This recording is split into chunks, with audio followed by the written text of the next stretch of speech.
Well, welcome everyone. Steve here, the Happy Camper. You're watching my shoebox adventures. This is my first adventure of the year 2023. First week in January, I believe. I'm in Quartzsite. Yeah, first trip to Quartzsite this year, and only my second trip ever. But it's a fun place to come in the wintertime. You know, a lot of you people are looking out the window at snow. You can't camp. Here in Arizona, we've got the benefit of desert camping in the wintertime. It gets cold at night, which I like. I'm at 70 degrees today, overcast skies, partially overcast. It's really light breeze, nice day. Listen, I've gotten a lot of questions about my Napier tent. You see behind me the Napier SUV tent, the Backroads tent. They make several models. This isn't the only one. And I've always said, oh yeah, I love my tent. Well, that's not a review. I've never reviewed this thing. So I was thinking, well, let's take a closer look at it and answer all these questions that I keep getting. And I'm a terrible typist and I'm terrible at responding. So let's just put it in a video, shall we? Let's flip this around and get started. All right, there's the tent, Napier, Backroads, SUV tent. Great big door, as you can see. Now this tent's got a footprint. It's a 10 by 10 foot tent with a 7-foot ceiling in the middle. So it's a huge tent. Big, big tent. Nice. Let's go inside. This big door turns into a big window. If you want that, you know, you can open it up and get a lot of ventilation. Let's look at the ventilation.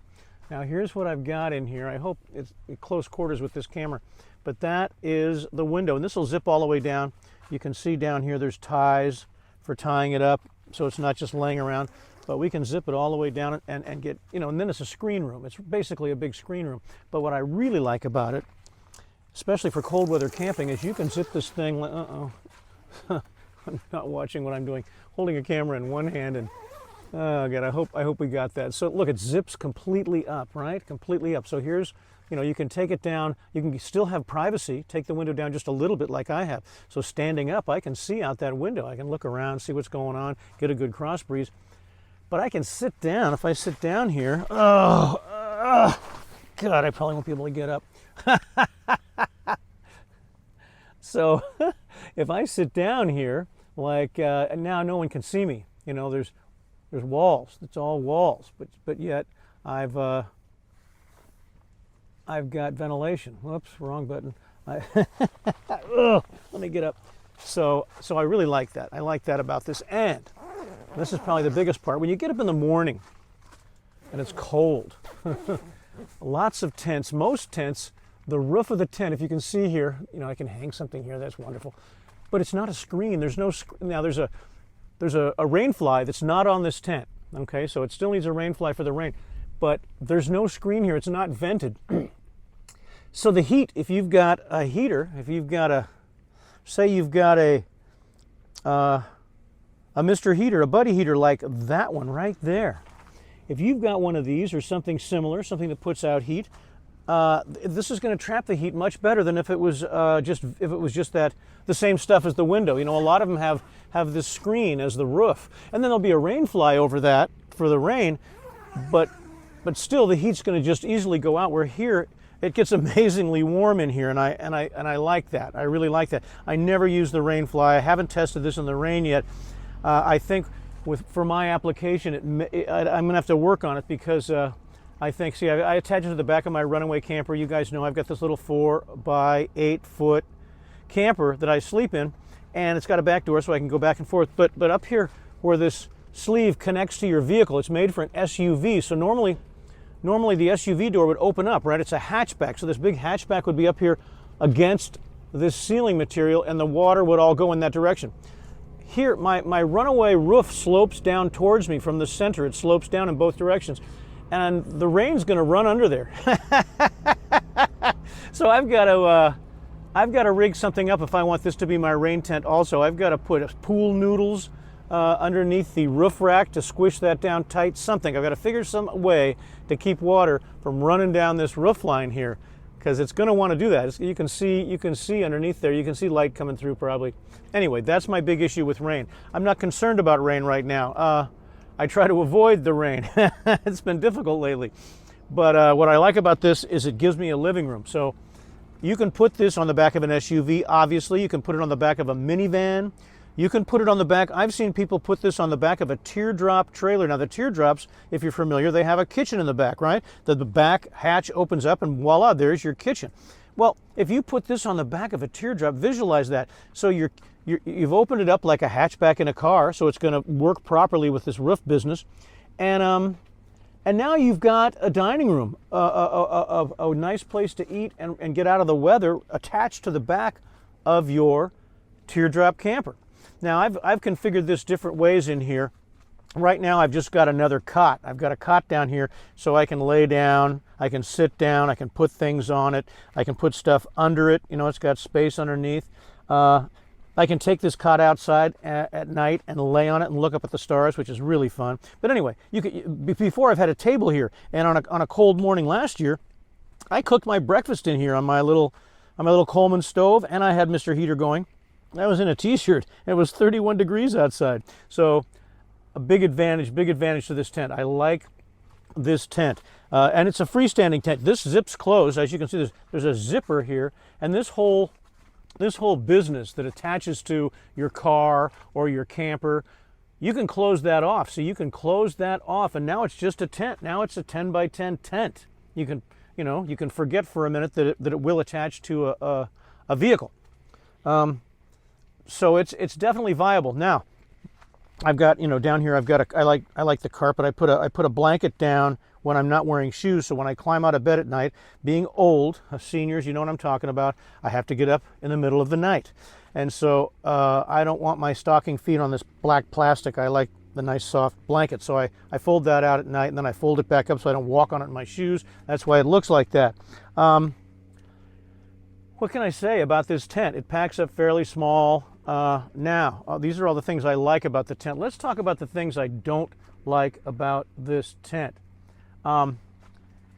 It's fairly difficult for one person to put up by themselves. And I like the tent so much that I go ahead and struggle with it. This particular time, I got it up with not too much difficulty, but there have been times, especially if it's windy. If it's windy, you're SOL if you're by yourself. See, the problem is these poles, and we're talking any tent that you're thinking about.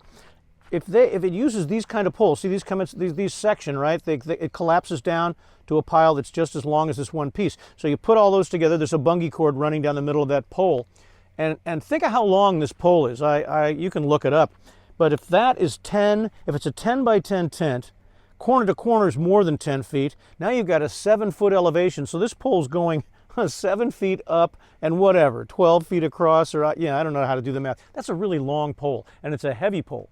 And so you put it in the sleeves there, and then this is where the struggle begins, trying to get that up, because you put both of them in together when it's flat on the ground.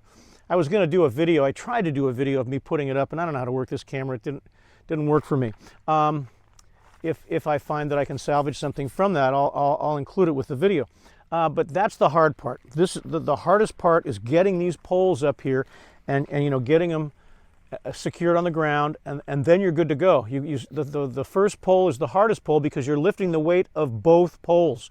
See how one pole they crisscross at the top, and they're both in there. So you're lifting one, and always lift the pole that's on top. The pole that's on top, that's really important. Do that, and you'll lift the weight of the lower pole at the same time.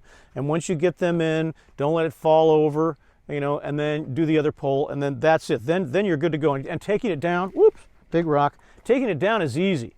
So if you're by yourself, and if you're with someone, if I camp in a group, if I have friends or family, then there's nothing to talk about. It's a no-brainer. 2 people puts this up in 10 minutes. 2 people, 10 minutes. 1 person takes a little longer, and you might be frustrated. If you're a woman, a senior woman, and you're only 5 feet tall, you don't have a lot of upper body strength, I would not recommend this tent. I can say that out loud. You're just going to have a really hard time. You're not going to want to put it up. And I have to admit, I have had times where I thought, God, do I really want to hassle with that tent? It's worth it when I get it up, because I've got a living room here. I can change my clothes here. I can stand up here. I've got, as you can see, my magic bucket here. So what we do with that, and I can cook in here when the weather's bad.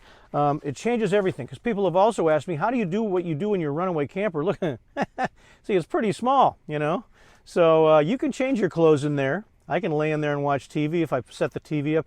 but really it's for sleeping. This is a camper for me anyway, for sleeping, and so I really like having this tent, because if you have no back door, of course, forget about it.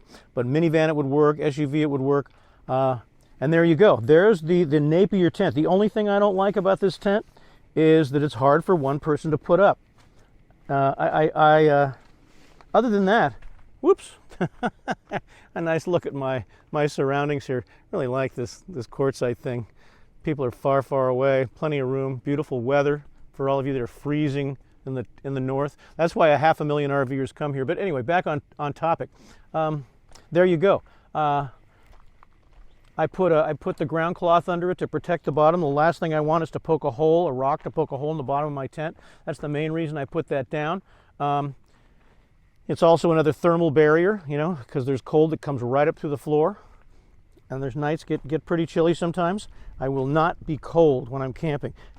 Will not do it. Will not sleep cold. I'll talk about how to sleep warm in a future video. But there's my Napier tent video, short and sweet. If you guys have any more questions about the Napier tent, and they make a different model. Ooh, quick.